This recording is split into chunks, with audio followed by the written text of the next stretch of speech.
그죠? 했던 거 좀 살짝 한번 볼까요, 한번? 우리,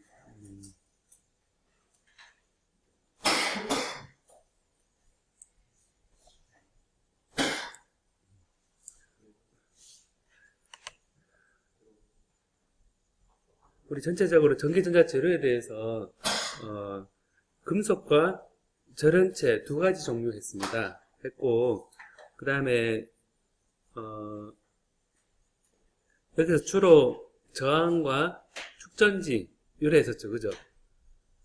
했었고, 그 다음에 원리면에서는 제가 여기 이제 에너지 밴드에 해당되는 거를 잠깐 설명했었습니다.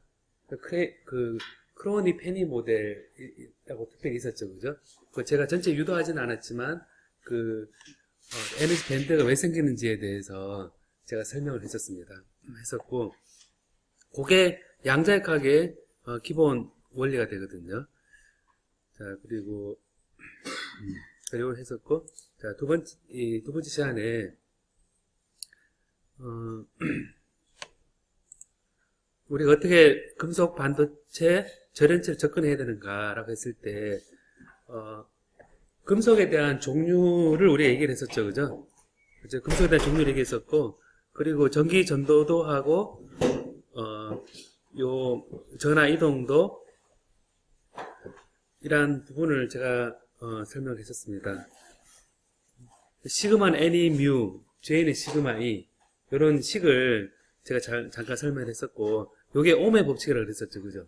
옴의 법칙. J는 시그마 E인데, 여러분은 알고 있는 그 VIR 식이 전자기학에서 배웠던 J는 시그마 E다 라는 부분하고, 이 시그마는 N이 뮤라 그랬을 때 전기 전도도는 모빌리티와 캐리어 농도에 따라서 결정된다 라는 얘기를 했었습니다. 그리고 전기가 흐르지 않는 절연체인 경우는 어떻게 기술을 하느냐 그랬을 때, 금속일 때의 전기 전도도와는 달리 폴라리제이션이다. 예를 들어서 금속일 때 폴라리제이션 얘기하는 거는 조금 안 맞죠, 그죠? 네, 그런 yes, no라는 그런 생각을 해보면, 그럼 폴라리제이션 개념은 뭐냐 그랬을 때, 단위 부피당 그 단위 부피 속에 들어있는 작은 다이폴 모멘트, 얘를 다 합한 벡터 합에 그거를 나눠준 것이 폴라리제이션 벡터 P가 되죠, 그죠? 예, 그 P가 되고, 요거를 이제 폴라리제이션이 전기장에 비례하는 관계다라는 거를 제가 처음 식으로 줬습니다. 이런 식은 여러분들이 알고 있어야겠죠, 그죠? 그리고 다이폴 모멘트는 그 조그만 한 개의 다이폴 모멘트는 그 플러스 Q 하고 그 사이에 마이너스 Q 사이에 떨어진 거리를 곱을 값이 Q다라는 의미를 이제 생각을 하고, 여기 쉽게 얘기해서 여기 보면 여러 유전상수가 있죠, 그죠? 유전상수 있는데 쉽게 얘기해서 이 중에서 가장 큰 커패시터를 만들려 그러면 어떤 재료를 써야 되느냐. 되게 쉽긴 하지만 뭡니까 여기서는? 티탄산 바리움 BTO죠, 그죠? 이런 거 정의에 대해서 여러분들이 기억을 꼭 해두기 바랍니다. 자, 그리고 반도체는 우리가 하진 않았지만 잠깐 설명을 했었죠, 그죠? 이제 중간고사 이후에 얘기하겠지만, 적절한 도핑, 빛, 화학약품 등에 의한 도핑 효과에 의해서 전력 흘렀다 안 흘렀다 하기 때문에 얘는 센서로 쓸 때 굉장히 많이 쓴다라고 했었습니다. 그리고 그러면 반도체를 아직 안 배웠으니까 센서 부분은 우리가 안 했느냐 하면 그건 아니고, 우리가 도체에서 온도에 따라서 저항이 바뀌죠, 그죠? 온도에 따라 저항이 바뀌기 때문에 금속을 써서 온도 센서 쓸 수 있는 센서, 그러면 여기서는 온도 센서가 있었죠, 그죠? 그 뒷부분에는 그 서머일렉트릭 제백 효과를 써서 그것 때문에 온도 센서를 쓸 수 있습니다. 이런 개념에 대해서는 여러분들이 도체하고 부도체하고 구별해서 보면 좋을 것 같습니다. 자, 그 다음에 이제 이런 컨셉에 대해서 얘기를 했었고, 그 다음에 이제 금속으로 이제 들어갔었죠, 여러분, 그죠? 금속 들어가서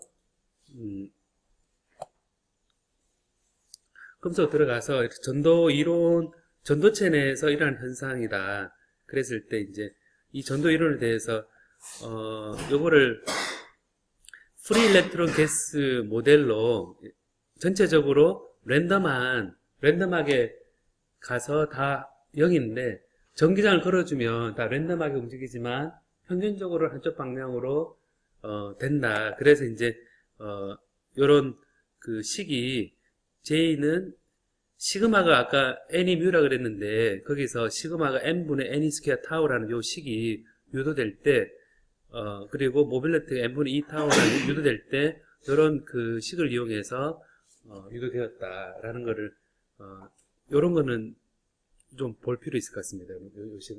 이거는 이제 일반 물리 때도 나왔고 그리고 전자기학 때 나왔었을 테니까 이런 부분 생각하고 그리고 여기서 이런 개념은 좀 알아둘 필요 있거든요.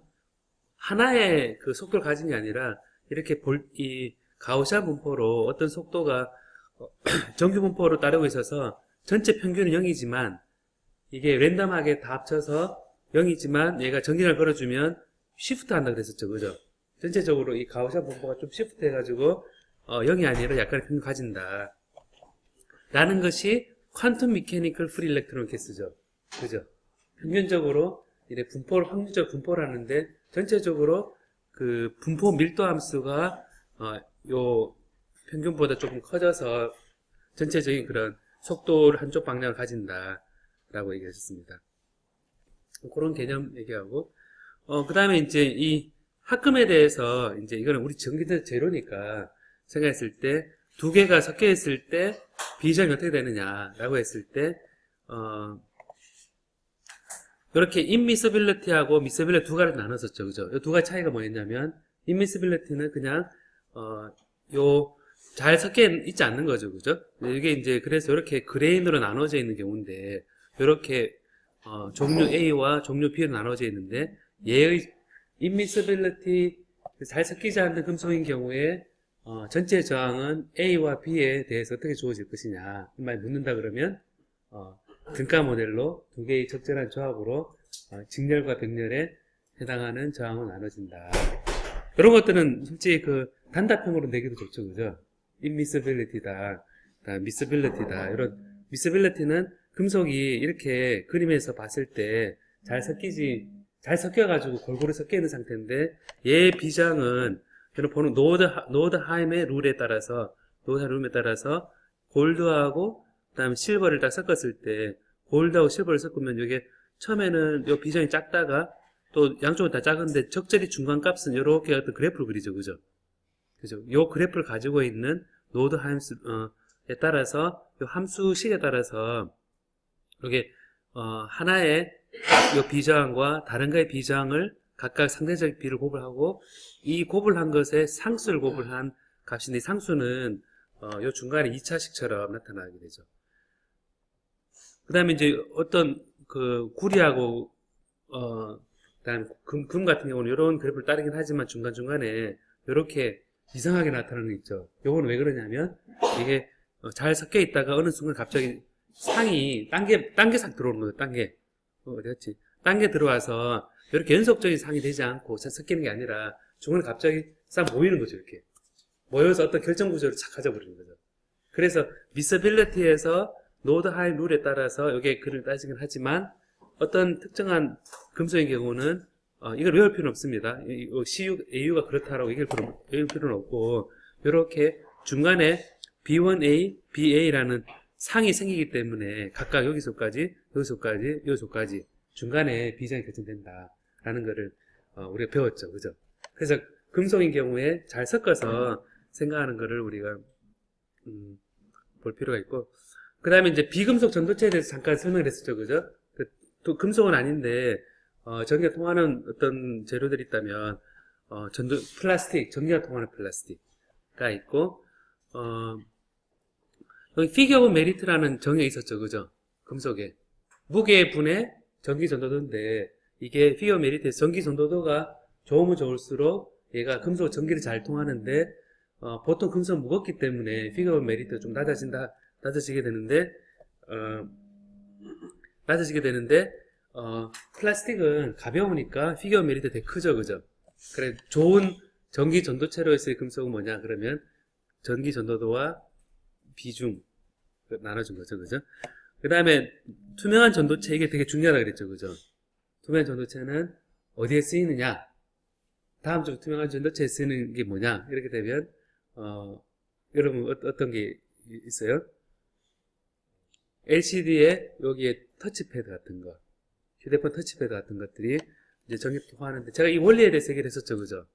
원리에 대해서 얘기를 할 때 어떤 얘기 했냐면 가시광선은 통과하는데 얘가 적외선이나 그 낮은 주파수권은 통과하지 않는, 원래 도체는 빛을 통과하지 않거든요, 금속처럼. 근데 이제 전기가 통하는 투명한 전도체는 빛은 딱 통과하는데 빛보다 약간 낮은 주파수 적외선은 통과하지 않습니다. 그걸 왜 그러냐면 제가 요걸 설명 잠깐 했었는데 유전체 할 때 얘가 전기장을 걸어주면 같이 정렬된다 그랬었죠, 그죠? 정렬되면서 뭐 오른쪽 왼쪽 같이 정렬되는데 이 주파수가 굉장히 높아지면 못 따라간다 그랬죠. 못 따라가면 그때부터 유전율이 뚝 떨어진다 그랬는데 그와 비슷한 현상이 도체에도 일어나는데 얘가 금속인 경우는 굉장히 높은 주파수에서 왔다 갔다 하면서 얘가 주울열을 발생시켜서 통과하지 못하고 반사시키는데 이 투명한 전도체는 가시광선에서는 못 따라가서 얘가 주울열 발생 못하고 걔를 좀 낮은 주파수에서는 얘가 따라가서 빛을 통과하지 못하게 되어서 사람 눈에 보이는 때에는 투명한데 얘를 여러분 적외선 카메라로 찍으면 얘도 불투명합니다. 그래서 전기가 통하는 것은 원래 불투명하다라는 생각에 걔가 반응하는 속도 때문에 투명한 전도체가 사람한테 있다라고 하는 거를 여러분들이 좀 제가 잠깐 설명을 해서 아마 놓쳤을 수 있을 것 같습니다. 다음에 이온 전도체가 우리 양이온, 음이온 이런 것도 전자와 홀, 일렉트론과 홀 말고 우리가 이온 전도체 굉장히 중요한데 이온 전도체는 어디에 쓰냐 그랬냐면 에너지 쪽이라 그랬죠. 에너지 배터리 이런 쪽에 대해서 쓴다 그랬고 그 다음에 초전도체는 이 0이 되고 인터메탈릭 같은 경우는 이제 이런 것들은 단답형으로 나올 수 있죠, 그죠? 단답형 제목에 나온 것들은 그죠? 인터메탈릭스 돼 있는데 메탈과 뭐냐면 실리콘의 화합물입니다. 왜냐하면 실리콘이 우리 이 반도체 집적에서 많이 쓰이기 때문에 바로 금속 실리콘 하는 것보다 얘를 화합물 만들어주면 실리사이드라 그래서 화합물 만들어주면 우리가 좋은 큰 접촉 저항을 만들 수 있기 때문에 굉장히 좋습니다. 그래서 이거를 메탈 실리콘 화합물이 뭐냐? 그러면 실리사이드다 이러면 되겠죠, 그죠? 실리사이드다.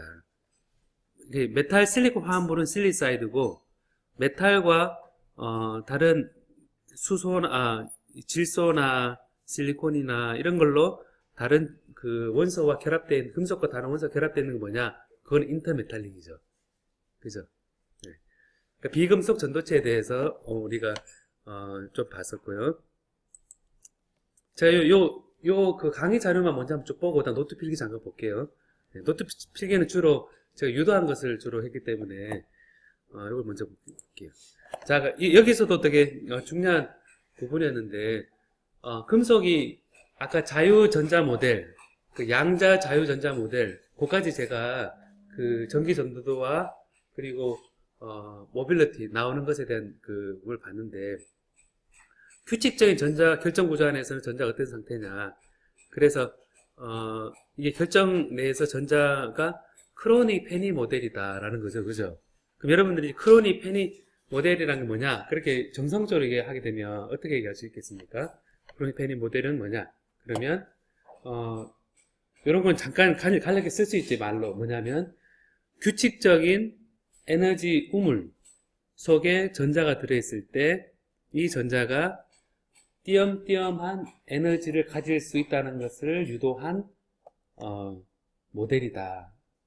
그래서 에너지 밴드에 해당하는 내용을 설명하는 모델이다 라고 생각하면 되겠죠, 그죠?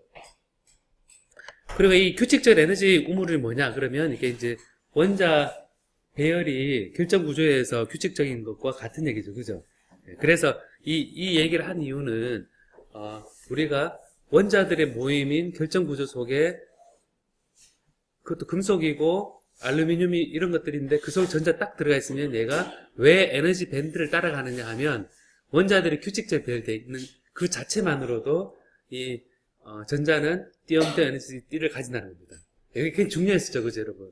중요했고, 요거를 푸는 단서, 풀으라는 얘기는 안 하고, 푸는 단서는 슈레딩거 방정식과 블록스 티어렘과 그리고 경계에서 파동함수는 연속이고 속도도 연속이다. 요 세 가지 정도가 딱 푸는 단서이죠, 그죠?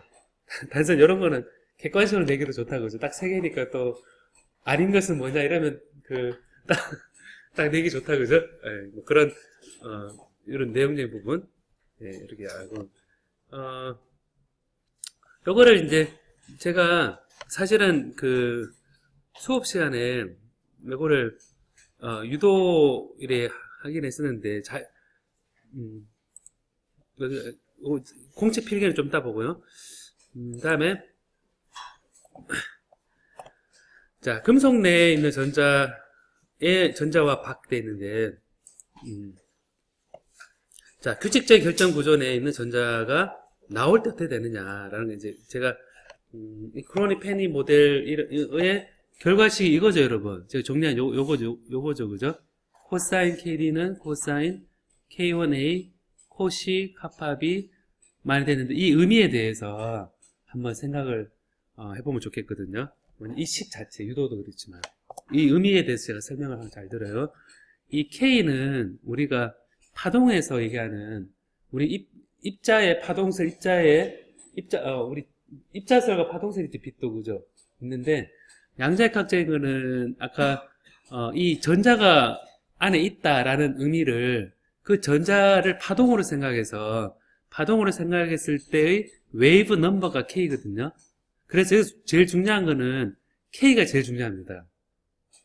전자가 가진 상태는 여기서 기술한 게 뭐냐? 전자가 가진 에너지를 기술한 게 뭐냐 그러면 이 K거든요. K인데 여기서 좌변과 그럼 요거를 는 등으로 되어 있으니까 오른쪽에 쭉 주어져 있잖아요, 그죠?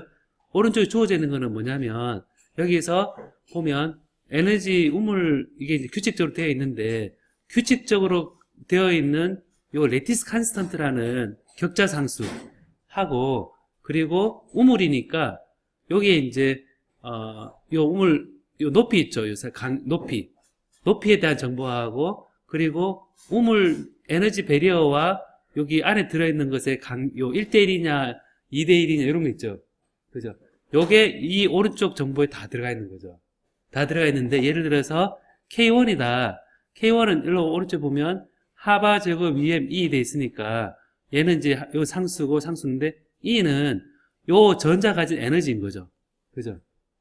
전자가 얼마 에너지다. 그러면 전체 내가 얼마 에너지 가진 전자를 구리에 넣었다. 그랬을 때 높이가 V 0 혹은 여기가 0이고 마이너스 V 이래도 마찬가지거든요. 그때 이제 요 위를 0으로 하고 여기를 V로 하고 요 중간에 전자 가진 에너지를 이렇게 점선으로 그었을 때 걔 E가 바로 K1입니다. 그래서 K1은 전자 가진 에너지를 나타내는 그런 값이구나. 어떤 상수로 주어지겠죠. 그죠? A는 요거는 앞에서 얘기한 것처럼 요 사이에 우물의 간격이고 B는 요 배리어의 간격입니다. 그래서 요 B는 배리어 간격이고 카파는 뭐냐면 여기서 포텐셜 V와 마이너스 E 전자 에너지와 그 차이에 해당되는 거니까 결국 뭐냐면 전자 에너지가 요렇게 E로 주어져 있을 때 0에서부터 높이 요 E하고 요 E에서부터 V 요 사이 간격 요 두 개를 각각 하나는 K1으로 들어가고 하나는 카파로 들어간 거죠. 그죠? 그렇게 해서 B가 들어가요. 그럼 결국 K1 카파, K1 카파, K1 카파 돼 있으니까 결국 우변은 뭐에서 결정되느냐 라고 질문을 한다 그러면 이제 정리가 되죠. 전자가 가진 에너지 E 그리고 그 E가 웰 사이의 에너지 갭 그리고 그 전자 에너지 E가 배리어 높이의 Y 갭 그리고 요 배리어의 두께 그리고 규칙적인 요 간격 이 렉틱 컨스턴트 D에 의해서 우변이 정해지니까 내가 어떤 특정 전자를 이런 에너지를 가지고 탁 넣었을 때 걔는 우변 다 정해지는 겁니다. 우변이 다 정해지는데 요 K가 요 우변에 정해짐에 따라서 정해지면 되죠. 그죠? K는 우리가 람다분의 2파이거든요. 그리고 2n분의 하바제곱 K제곱이 또 에너지죠. 그죠? 그러니까 K는 에너지도 결정하고 파장도 결정해요. 하는데 문제는 여기서 에너지 갭이라는 게 어디서 생기느냐 라고 한다 그러면 우변이 만약에 계산뜩 했더니 우변이 1보다 크다. 그럼 K가 없는 거죠. 그죠? 에너지 갭이 왜 생기냐 그러면 우변이 1보다 큰 경우에 만족하는 K가 없으니까 그 K는 존재할 수 없는 K가 된 거죠. 그 희한하게 그래서 이 에너지 갭이 이 식에서 어떻게 나오느냐 그러면 전자 에너지와 결정 구조의 이 렉티스 컨스턴트와 요거에 다 결정되는데 공교롭게도 우변을 다 계산했더니 얘가 이보다 큽니다. 그럼 전자가 못 들어가는 겁니다. 그 에너지 상태에서는 없는 K가 없는 거거든요. 그래서 이제 그 만족하는 K만 있는 게 바로 이 크로니 페니 모델이다. 이 유도할 필요는 없습니다, 여러분. 제가 그 시험에 유도하는 거는 이거는 너무 복잡기 때문에 안 돼가. 그렇고 그래서 이걸 크로니 페니 모델은 이 정성적 의미를 생각하는 게 굉장히 중요합니다. 다음에 이제 이 안에 들어있던 전자가 튀어나올 때, 타이틀이 속에 있을 때와 밖에 있을 때 얘기했잖아요, 그죠? 그래서 튀어나올 때, 요소에 싹 잘 들어있다가 튀어나올 때는 에너지를 주면 튀어나오겠죠, 그죠? 튀어나오는데 그 에너지가 뭐냐면 빛으로 주면 얘가 탁 튀어나옵니다. 혹은 우리가 전압을 걸어주면 이게 전류가 생기면서 요게 탁 튀어나오는데 열을 가해줘도 전류 탁 튀어나오는데 이 열을 가했을 때 전자가 튀어나오는 것을 우리가 실제 가전제품이 옛날에 썼던 게 뭐라 그랬습니까, 여러분? 요거 뭐라 그랬었죠? 가해를 해주면 제가 그 트랜지스터 이전에 썼던 증폭기 썼던 거, 증공관 다이오드가 속에 보면 히터가 달려 있어서 걔를 가해를 하면 전자가 막 튀어나와서 옛날에는 지금 트랜지스터 카먼 이미터 뭐 이런 게 가잖아요, 그죠? 옛날에 증공관일 때는 카먼 캐소드, 카먼 그리드 그러니까 약간 용어가 캐소드, 그리드, 아노드 그랬거든요. 이게 진공관일 때는 그런 차이가 있긴 하지만 전자 소스로 쓸 때 바로 이게 썼었습니다. 그리고 이제 식이 이렇게 주어졌을 때 이 A 값이 지금 재질에 따라 많이 다르죠, 그죠? 많이 다른데 요 식만 보면 뭐를 가장 많이 전자 총 재료로 쓸 것이냐라고 하면 볼 줄 알아야 되죠, 여러분. 만약에 이렇게 이 표를 주고 이 중에서 여러분이 전자총을 쓰려면 어떤 재료를 선택해야 됩니까? 이렇게 사지선다형으로 이렇게 쓰고 그 이유를 써라 그렇게 돼 있으면 여러분 어떻게 하겠습니까? 이거를 보면 일단 요 A 값이 어떤 특정 온도에 주어져 있을 때 이 액티베이션 A가 크면 클수록 좋죠, 그죠? A가 크면 클수록 얘 전체 전류가 우측이 같다고 그랬을 때 크다 그랬습니다. 그래서 A가 큰 게 보니까 제법 있죠, 그죠? 있는데 그리고 여기서 액티베이션 에너지 이 A가 작을수록 좋죠, 그죠? 조금만 해도 이게 한다니까 이 A가 제일 작은 거는 보니까 작은 거는 뭐가 제일 작아요? 세슘 이런 게 좋죠, 그죠? 세슘, 란타늄, 바륨, LaB6 이래 좋은데 그래서 이게 보면 이 A는 요 세슘하고 LaB6가 되게 좋고 A가 큰 거는 쭉 가보니까 탈륨이 크고 텅스텐이 좋네. 세슘이 더 좋네. 이래 되니까 이것도 세슘, 텅스텐 이래 되죠, 그죠? 그럼 요 두 가지가 다 좋은 거 하면 텅스텐, 세슘이 제일 좋죠, 그죠? 이것만 봐서는. 근데 결정적으로 단점이 있는데 얘는 온도가 높였을 때 녹죠, 그죠? 멜팅 포인트. 그죠? 그래서 여러분 이 표를 보고 어떤 거를 전자총의 재료 쓸 거냐, 진공관에 쓸 거냐, 그러면 여러분들이 어떻게 해야 됩니까? 텅스텐을 쓰는 이유는, A가 크고, 그러니까 단위 값에 대해서 방출되는 값이 크기 때문에 크고, 그 다음에 녹는 점이 굉장히 높아서 굉장히 높은 데까지 온도를 올릴 수 있다. 그 다음에 LAB6는 이것도 녹는 점이 되게 높은데, 얘는 지금 EA 액티베이션에서 EA 작기 때문에 조금만 걸어도 전자가 많이 나온다 라고 하기 때문에 결국 텅스텐과 LAB6가 실제 많이 쓰입니다. 여러분 전자현미경 있죠? 전자현미경에서 제일 많이 쓰는 게 옛날엔 텅스텐이었고 지금은 LAB6도 많이 씁니다. 희한하게 표를 보고 여러분들이 전자총에 전자가 금속 방출될 때 판단하는 거, 요거는 제가 문제 내기 되게 좋죠, 그죠?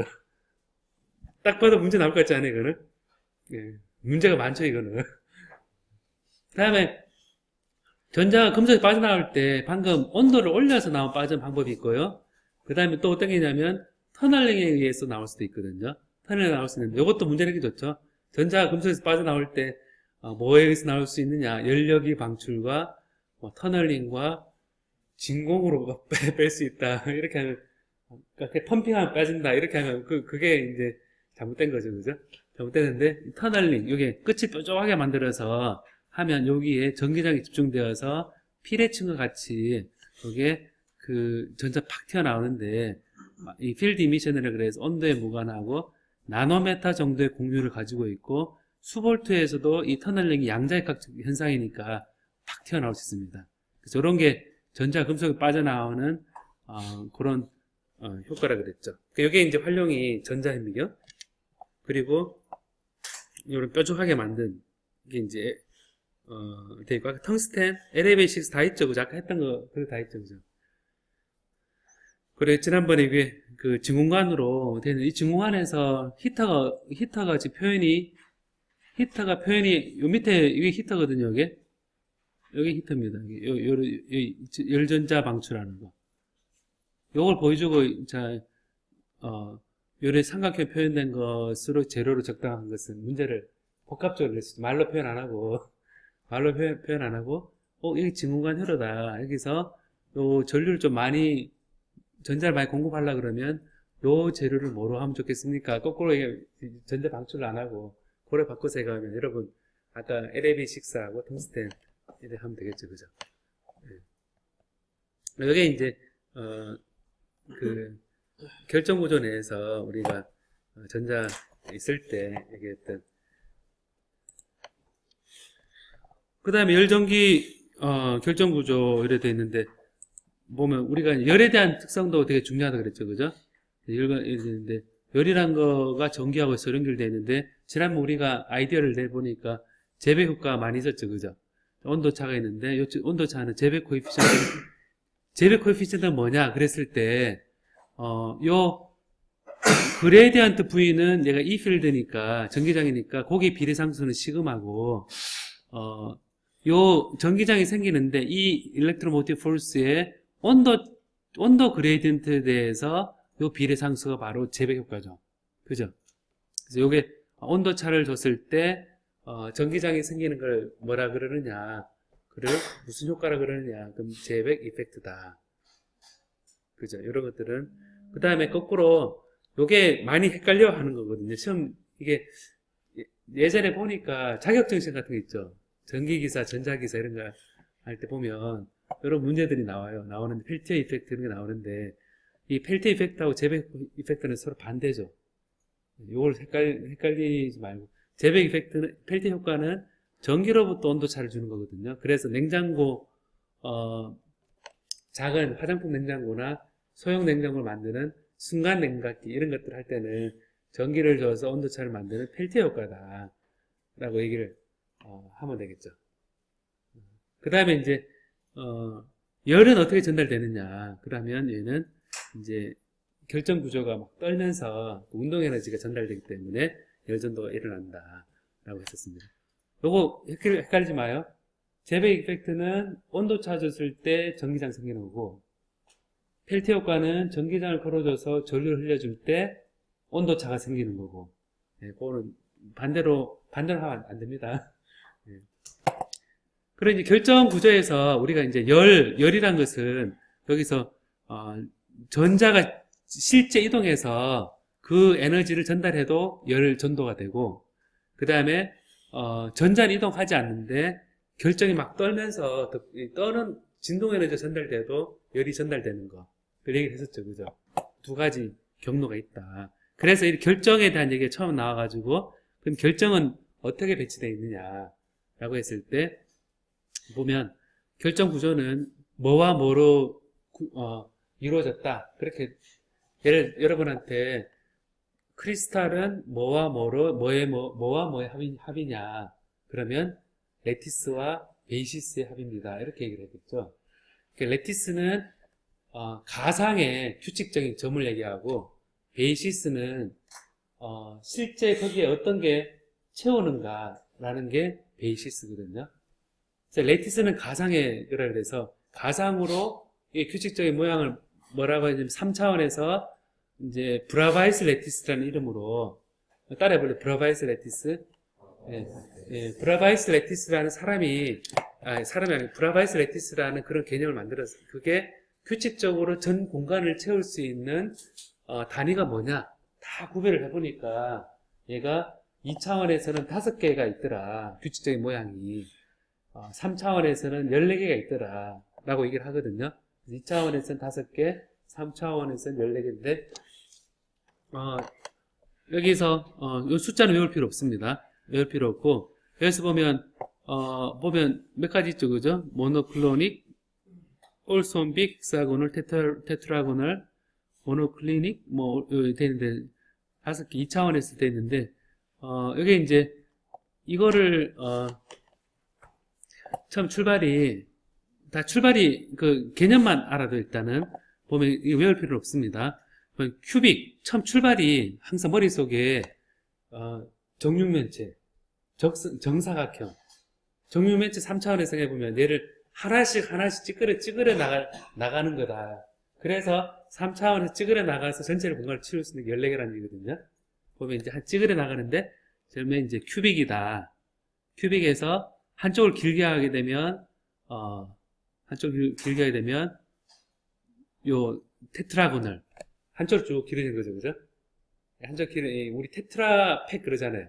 우유팩 위로 긴 거 가르세를 갖고 그러고 이제 한 번 더 또 늘려놓은 게 뭐냐 올소 홈빅이죠. 그죠? 그럼 세 개 다 달라지죠. 그죠? 그 다음에 이걸 한쪽 방향으로 찌그러뜨린 거 모노클리닉 한쪽으로 이 팩을 약간 각을 찌그러뜨리는 겁니다. 90도 유지되고 있는데 찌그러뜨리는 거 각을 다 90도 거꾸로 했는 거를 트라이클리닉 이렇게 되고 그 다음 거기에 이도저도 속하지 않는 게 헥사고널이거든요. 이제 그거는 육각구조 벌집구조 그래서 처음에 생각할 때 큐빅에서 이거 따라해볼까요? 큐빅에서 한 변을 늘려서 테트라고널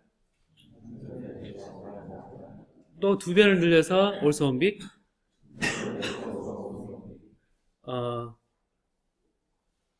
또 테트라고널에서 한쪽을 찌그러뜨려서 모노클리닉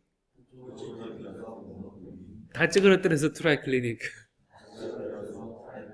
이도저도 속하지 않는 게 헥사고널 벌집구조 요게 이제 전체 우리 그 결정구조의 요 레티스입니다. 이상적인 모양 얘가 전 공간을 다 채우는 거죠. 그죠? 요게 이제 어떤 타일 여러분 레고 같은 거 한다 그러면 이런 브라바이스 레티스에 잘 알고 있으면 재밌는 레고를 만들 수 있죠. 그죠? 또 여러분들이 이 브라바이스 레티스 알면 재밌는 벽돌을 만들 수 있죠. 그죠? 그래서 제가 전 공간을 규칙적인 블락을 만들어서 채우고자 한다. 이 중 속하지 않는 벽돌 모양은 뭐냐? 그럼 여러분들이 생각했을 때 이걸로 다 채울 수 있나 없나를 생각하면 되는 거죠. 그죠? 그게 여기서 굉장히 중요한 부분. 밀러 인덱스는 제가 자세히 설명 안 했습니다. 밀러 인덱스는 요거는 시험에 내질 않고 요 밀러 인덱스 부분은 저기 반도체 할 때 제가 조금 더 설명하도록 하겠습니다. 그래야지 왜냐면 반도체 할 때 실리콘 111 실리콘 100 이런 얘기를 하거든요. 그때 해야지 감이 오기 때문에 요건 이제 그렇고 그래서 결정 구조도 이 제로에서 굉장히 중요한 부분이었다라는 걸 여러분들이 생각하면 좋을 것 같고 그다음 유전체 관련된 특성이 있었죠, 그죠? 유전체 관련 특성도 있었는데, 유전체에서는, 아까 전도체에서는 ohm의 법칙, 전기장애에 의한 전류 밀도, 이렇게 주어졌었는데, 유전체 관련된, 한 1분만 쉴까요? 네, 1분만 쉽시다, 그러면. 예.